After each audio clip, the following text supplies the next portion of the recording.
Welcome. In this tutorial, I'm going to show you how to save a TikTok draft to your camera roll. So if you want to know how I did it, just keep on watching.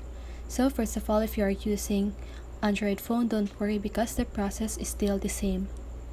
So now, you want to open your TikTok app and then go to your profile by clicking the profile button at the lower right corner of your screen, and you want to click on your drafts.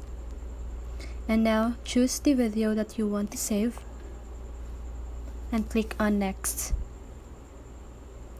Now you want to change this who can watch this video, and you want to choose only me.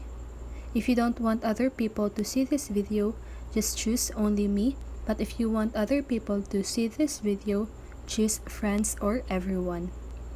Now you want to make sure that you click this more options and you enable this save to device option. Okay, so now you want to click on posts and then you just need to wait. So that is how you do it. I hope this video helps you, and if it did, make sure to like, subscribe, and hit the bell notifications so you won't miss a video. See you in the next one and have a great day.